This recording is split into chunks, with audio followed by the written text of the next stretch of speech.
Como sempre, quando eu faço alguma crítica assim à filosofia, sempre surge um pessoal que gosta de, né, porque a filosofia é muito popular em alguns âmbitos, tem um branding bom assim na mente da maioria das pessoas, né? Até o pessoal gosta de dizer que budismo é uma filosofia de vida e assim por diante, né? Então, eu vou falar mais um pouco sobre por que, se a pessoa tem refúgio, ela deve se afastar da filosofia.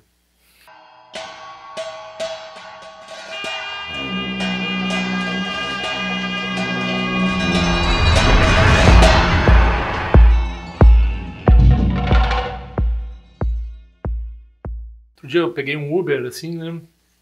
Aí conversa vai, conversa vem com o motorista, e o motorista, você fez filosofia? Ah, tem um filósofo no meu carro. E eu assim, né, pois é, não, mas não é bem assim, né? A pessoa se forma em filosofia, não vira filósofo, e mesmo assim, filósofo, grande coisa, né? A pessoa não sabe, né, onde é que eu tô posicionado. Muita gente, né, comigo age dessa forma, acham que porque eu cursei filosofia, porque algumas vezes eu cito alguns nomes aqui, eu naturalmente devo admirar certas coisas ou ir atrás. Eu nunca, de fato, admirei. Eu não fiz por escolha minha o curso de filosofia. Então, e eu fiz pensando em estudar formas da mente se perder, né? Então, eu tenho esse viés um pouco, assim. Agora, claro, como eu já falei em alguns vídeos, assim, né? Daí, quando a gente começa a falar, a criticar ah, essa veia que todo mundo que entrou num curso de filosofia vai criticar, que é esse distanciamento do que é conversado ali e a realidade das pessoas, seja a realidade social, seja a realidade pessoal, qualquer tipo, âmbito de realidade, modernidade que a pessoa esteja falando, o que se discute num curso de filosofia dificilmente se aplica, né? Então, é um pouco um RPG, assim, as pessoas se unem para falar de um mundo de fantasia e se divertem umas com as outras, tem essa função social deles ali, e é assim que funciona. Não tem relação alguma com nada que realmente importe. Mas, né, as pessoas, claro, sempre vão elencar o fato de que existiu coisas na Grécia, principalmente, em Roma, talvez, né, que se assemelham às escolas de yoga e escolas budistas, no sentido de as pessoas viverem aquilo que elas estudam e terem serem basicamente uma seita, né? Serem uma academia, basicamente, as pessoas respondem a um código e trabalham umas com as outras de uma forma, né? E, ok, eu acho que, como muitas coisas que tem no hinduísmo e que tem nas tradições não ortodoxas indianas que são positivas e que não são budismo, também deve ter na antiguidade europeia e africana e onde quer que for, né? Agora, tem que prestar bem atenção nesse ponto aqui, ó. Primeiro, a gente não entende o Dharma ainda. A gente está buscando entender o Dharma. A gente está se relacionando com A, né? Aí vem B. Aí a pessoa quer comparar A com B, mas ela não entende B, não entende A direito ainda. Talvez não entenda B também. Então, nessa comparação, ela fica sem entender bem, ela fica usando o arcabouço que ela meio que obtém lá com B, né? Filosofia antiga, digamos, e tenta entender A. E assim a gente vê a maior parte da distorção, a maior parte das pessoas comentando bobagem sobre o budismo é porque filósofos se meteram a falar de budismo, filósofos e esotéricos, mas filósofos bastante, o que não deveria ser, né? Porque deveria, o pessoal supostamente tem tem o rigor, tem a academia por trás, mas eles são quase tão ruins para o Dharma quanto a teosofia e quanto as invenções da nova era e assim por diante. Então, o Schopenhauer, esse pessoal é quase tão ruim para o budismo quanto esse pessoal que distorceu o Dharma, né? De um ponto de vista mais nova era. E pessoalmente também. Então, pessoalmente, a pessoa está tentando entender o que o Buda ensinou e ela já está comparando lá com o que o Sócrates, ou sei lá mais quem, Heráclito ou o que for, né? E os estoicos gostam muito, os pirrônicos, outros gostam, né? Eu já fiz um vídeo sobre criticando essas comparações Então, a pessoa, no fim, ela não entende nem A nem B, ela começa a medir o Dharma a partir de certas expectativas que ela forma nesses outros estudos e assim por diante. Daí aqui a pessoa tem dois caminhos. Ou eu vou ser um estudioso de religião ou de filosofia, comparado, e o meu caminho pessoal vai sofrer por causa disso, ou eu tô querendo avançar, tô entendendo que tem um sofrimento, quero avançar, flecha no olho, tô querendo avançar no caminho espiritual, independente de qual ele seja, mas eu vou levar aquele a sério. Então eu não vou ficar fazendo religião comparada, não vou ficar medindo uma coisa com a outra. Então, particularmente, então a pessoa diz, não, mas neoplatonismo e não sei o que é muito parecido com o budismo, não sei o que. Particularmente o que é parecido com o budismo é problemático. Porque se não é budismo, qual é a garantia que que isso vai te ajudar a entender o Dharma? Então, provavelmente vai criar dificuldade, vai criar obstáculo. Quanto mais parecido for, é o problema do uncanny valley, né? Então, o neoplatonismo, muitas coisas na filosofia, eles começam a falar assim, nossa, isso aqui é tão profundo, quase parece vacuidade. Aí chega lá, eles reificam de novo. Tive essa experiência várias vezes na sala de aula. Isso aqui é quase que nem Dharma. Não, volta, não, a linguagem é mais importante. Então, quem segue por esse caminho periculoso, né? Eu acho que a pessoa que me indicou para fazer o curso de filosofia confiava na minha capacidade de não me perder nisso, né? Então, eu não conheço ninguém que eu indicaria qualquer outro estudo que não fosse o Dharma.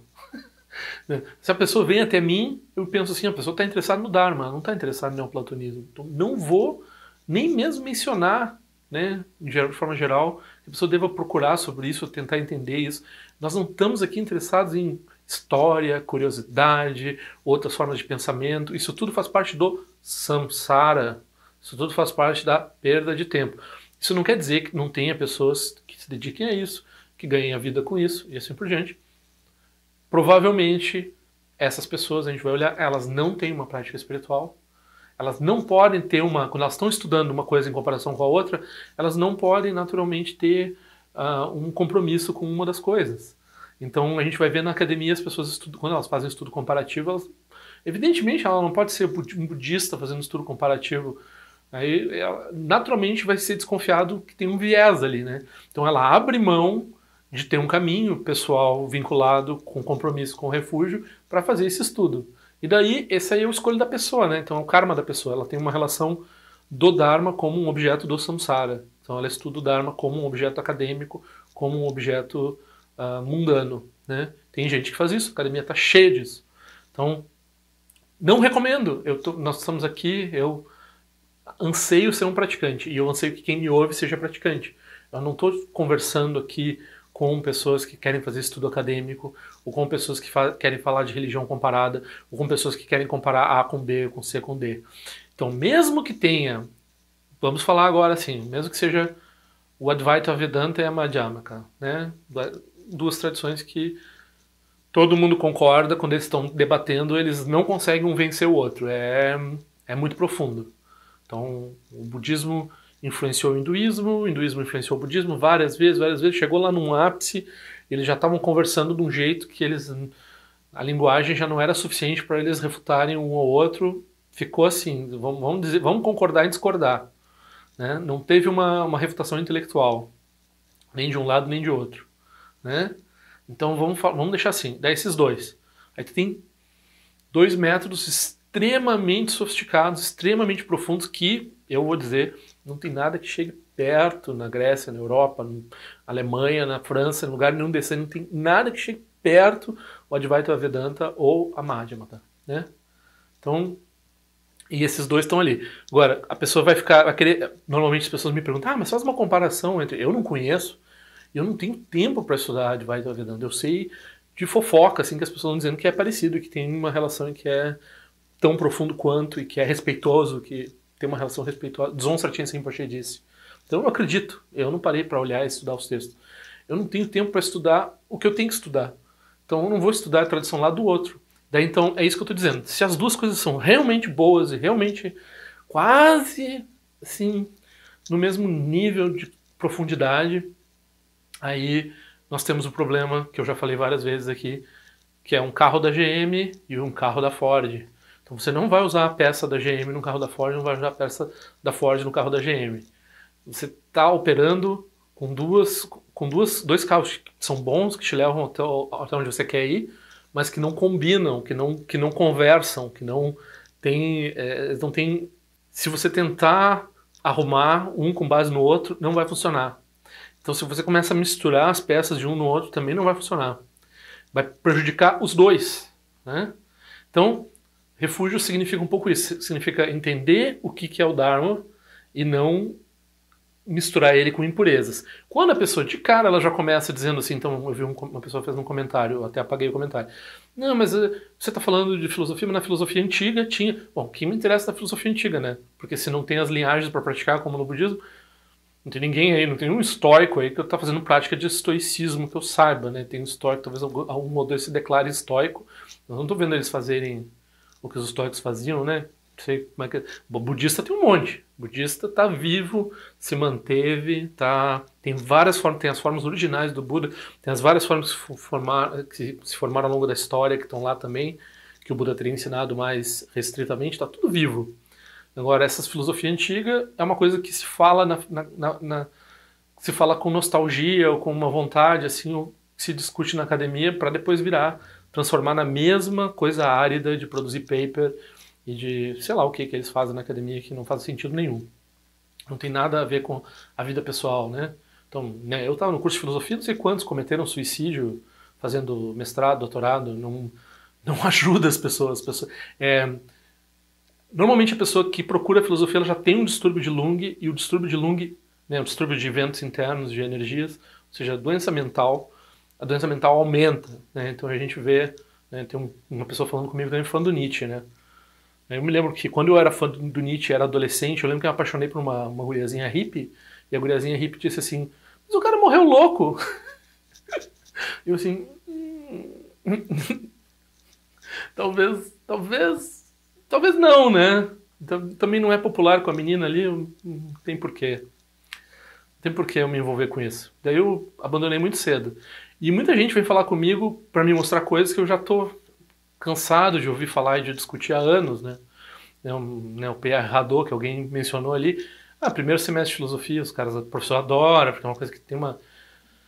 É fácil para quem está começando na filosofia, não é aquela coisa que depois vira, né? Que já vira muito cedo, as pessoas abandonam o curso quando é a universidade pública, principalmente, não estão pagando, elas logo vão embora, né? Porque não tem como aguentar aquilo. Então, mas o que eu estou falando basicamente é isso. Então, se a pessoa tem um compromisso com o refúgio, a pessoa tem um compromisso com não perder tempo, e mesmo que a coisa seja tão boa quanto o Dharma, ela não vai misturar com o Dharma. Porque ela escolheu uma coisa para levar a sério, e ela não está estudando...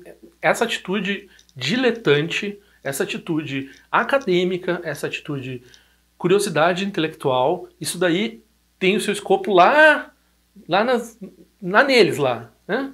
Para nós aqui, nós reconhecemos que tem uma flecha no olho, nós não estamos ocupados com curiosidade, nós não estamos ocupados com comparação, nós não estamos ocupados com esse tipo de coisa, nós estamos ocupados em fazer integrar o Dharma na nossa pessoa, se tornar um exemplo para os outros, é isso que a gente está ocupado. É bem diferente a atitude. Então, também tem lugar, né? Então eu acho que não é que seja errado uma pessoa estudar essas coisas. E não é que seja errado até mesmo uma pessoa que se interessa em budismo estudar essas coisas. É errado, talvez a pessoa falar sobre isso comigo, que eu tenho essa atitude. Talvez essa pessoa, se ela vai ter uma contradição, se ela quer se tornar um praticante sério, vai ter uma contradição com ela fazer religião comparada, né? Então, se ela quiser se focar na prática, daí esse tipo de estudo não vai ser o foco da pessoa. Então, é mais nesse sentido. Agora, se a pessoa tem essa inclinação, daí tudo bem. Daí pode ganhar dinheiro com isso, pode não tá matando, não tá prejudicando os seres, talvez não esteja prejudicando o Dharma, porque talvez não esteja distorcendo o Dharma. Muitas vezes tem esse problema de distorcer um pouco o Dharma, mas é outra coisa, né? Não é comigo que a pessoa vai falar. E eu acho que, né, se eu estou falando de mim, muito menos isso para os professores budistas. Então, Muitas vezes os professores estão abertos, por quê? Porque é um jeito de, é um lubrificante social, um jeito de se conectar com as pessoas. Então eles falam sobre o que as pessoas quiserem falar, né? Mas cuidado, não perca seu tempo, não faça o tempo do professor ser perdido, né? Eu dou essa dica. Se você tem esse interesse, essa curiosidade, esse tipo de coisa, pensa bem se você quer tomar refúgio, se você quer levar a sério o caminho da prática budista ou se você está só diletantemente acumulando informações sobre tradições e sobre ideias filosóficas e coisas. Né? Tem uma diferença grave aí.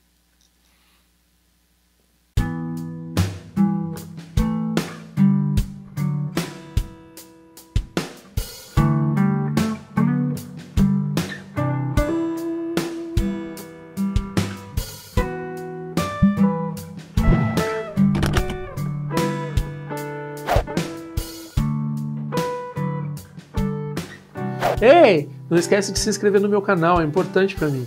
Clica na sinetinha para receber a notificação e se quiser se inscreve no meu boletim informativo de alguma forma o que eu ando fazendo, o que eu ando pensando. Também para contribuir de alguma forma com esse canal, esse é o endereço. Eu espero que em breve nós nos vejamos na prática do Dharma. Ao longo de minhas muitas vidas e até este momento, todas as virtudes que tenho alcançado, inclusive o mérito gerado por esta prática e todas as que vier a conseguir, ofereço para o bem-estar dos seres sencientes. Possam a doença, a guerra, a fome e o sofrimento diminuir para todos os seres, enquanto sua sabedoria e compaixão aumentam nesta e em vidas futuras. Possa eu claramente perceber todas as experiências como sendo tão insubstanciais como o tecido do sonho durante a noite e imediatamente despertar para perceber a manifestação de sabedoria pura no surgir de cada fenômeno. Possa eu rapidamente alcançar a iluminação para trabalhar sem cessar pela liberação de todos os seres. Nirawe Korajinga Sumpano Neoma Lundi Kwene Tirezi Wante Jinja Soeza Pekajar Produtin Jyote Om Sochi Jamen Champene Jirasawa Kunchatu Zio Zetai Bai Mediano Jutu Pemani Jogi Sasundatu Ten Jyote Chime Kwene Pema Sambao Sasura Jese no Pai Garjuan Shujuku Peku Kuse Destintes Indar Shinju Jigmetu Jutru Panangue Wacha Tungo Pateno Muyeng Kupamalora Sanelundu Tileta Tutin Jyote Peme Jesum Pemeri Suche Pemetan Lati Kusizuruan Pemancho Jidroma Jesoji Nani Bemelun Jedru Jyote Penenjoane Chimpote Payuri Nepadan Basi Pechambundan Kuseja Senten Jyote Kusun Sanje Guru Rinpoche do Condado de Wajimbo Jabartia com seu tutor da Poça Sol, Depson Chinchilapto Sushi, não se engana de chuva, dançam balão de Partingelo, uma rumba Zaguru, Pemacede, Ken Locha, Som de Loche, Aliança Som, Papel, Trojucho, Sung, Nanguada, Midral do Sungele, Show.